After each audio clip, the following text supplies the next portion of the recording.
other nurses do you think out there would would have done the same exact thing, right? Stayed with the patient who was having trouble breathing because airway is the most important, right? Airway, breathing, circulation. And so, really, you're not, you're doing the best you can under the same circumstances or similar circumstances.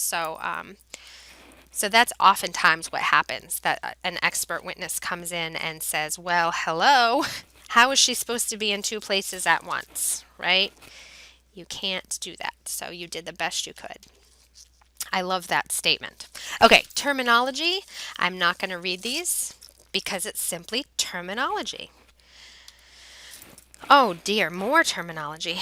Um, let's see.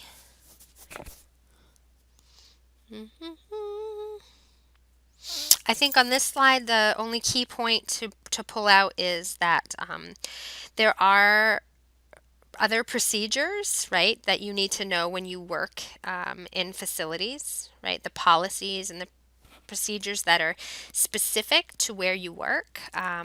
For instance, fire safety procedure might be different if you're in a giant hospital on the 12th floor versus in an old nursing home or a residential care center, right? Maybe they don't have those special fire doors that you have to shut, or an elevator. Don't use the elevator, use the stairs. And how do you get patients in wheelchairs down the stairs?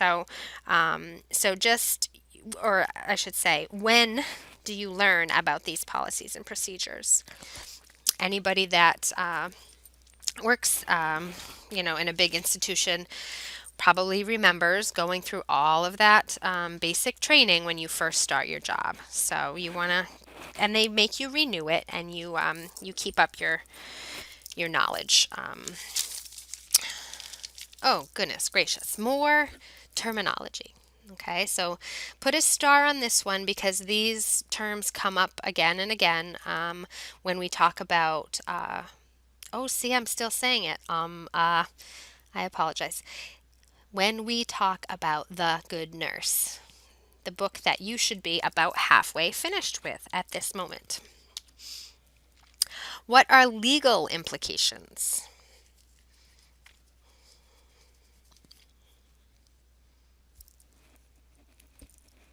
So legal implications are standards in disciplinary hearings and standards as evidence in malpractice cases. So if the standards are set and then you don't meet the standards, then it can be considered a breach of duty, and it can be ruled as malpractice if the patient has sustained harm.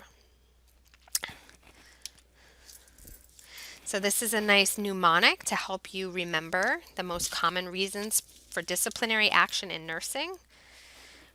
We've heard about handfuls of examples of these types of discipline issues, breaks in our code of conduct, right? So you hear some of those in the news.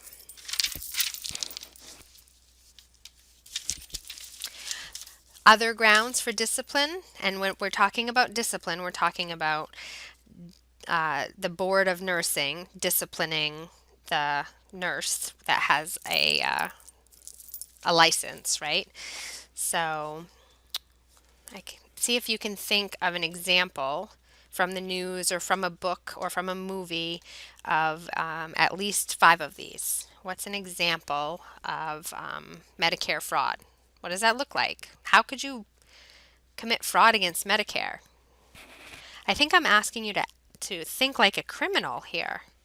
Now, it tells me or yourself that you understand the concept if you can think of examples, right? So then what are the actions? So let's just say you had a really hard life and abusive situations, and you ended up addicted to substances. So addiction is a chemical dependency. It's not because you're a bad person or you have no morals. You have a chemical addiction and you're a nurse. So if you don't feed your chemical addiction, you're going to have withdrawal symptoms, and those are no fun at all.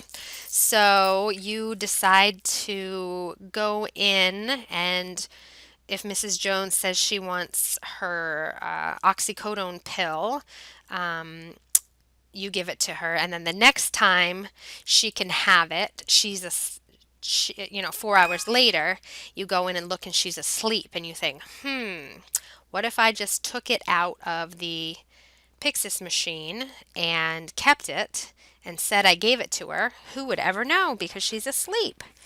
Well, that's called, whoops, what happened? Is this the wrong thing? Oh, there we go. That's called diversion of drugs because you're diverting them right to yourself. Um, but it's also stealing, right? So what can they do? The board of nursing will schedule a hearing, and maybe an expert witness, talk to your manager, evaluate, or excuse me, assess the situation. And some of the common disciplinary actions are taking away denying you from getting a license. So say that's you've had 3 drunk driving OUIs, then they might just say, you know what, we don't think you are ready for a nursing license. They can take your license away if they find you guilty, suspend it, put you on probation, or put conditions on your license. So you can still work as a nurse, but you need to get anger management and not be administering narcotics or something like that. Okay, we're almost done. So, what is the right to refuse treatment? If you were thinking about those ethical principles that you read about in chapter 22, which ethical principle are patients exercising if they refuse treatment? Oh, yes, you're right. You're so smart. Um, Autonomy, right? So a patient can make choices for themselves. They can be autonomous. So if a patient refuses treatment and then you continue to give treatment, so I often think of the confused elderly nursing home patient who's hollering, "Don't touch me!"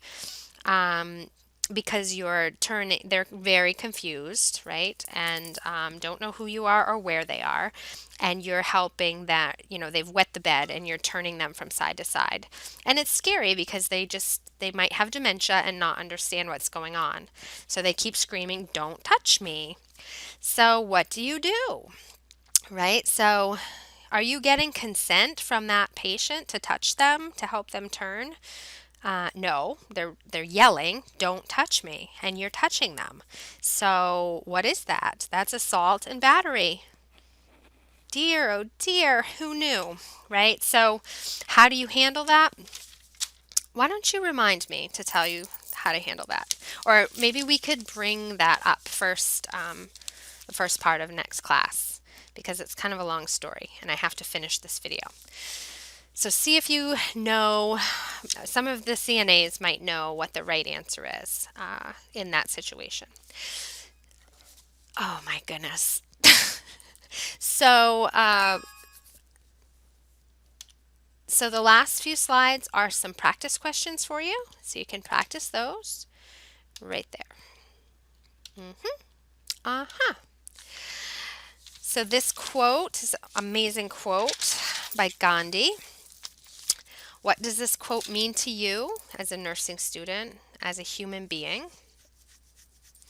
The other thing I want to ask you is to think about your articles that you read and see if you can apply them to this very speedy talk, right? Why did we make you read these articles? How are they linked to these concepts? How are they linked to the objectives for the class, for the objectives for the course? to the concepts that we discussed. So why are those articles? How do they help you build your knowledge? And the last slide is talking about next week. So that'll be week number 4. You only have 2 chapters to read. Everything else should be you've already read. Um, we will have quiz number 2, which is about APA style. And you should be almost done with In Defense of Food.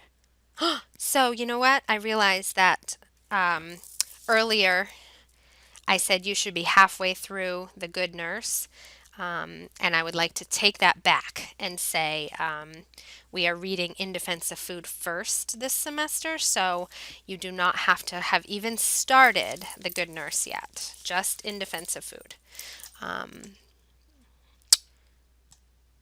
So I hope I said that right. Anyway, it's on the syllabus. And then the following week after that, the 16th, is the exam. So I will see you next week. Thank you so much for listening.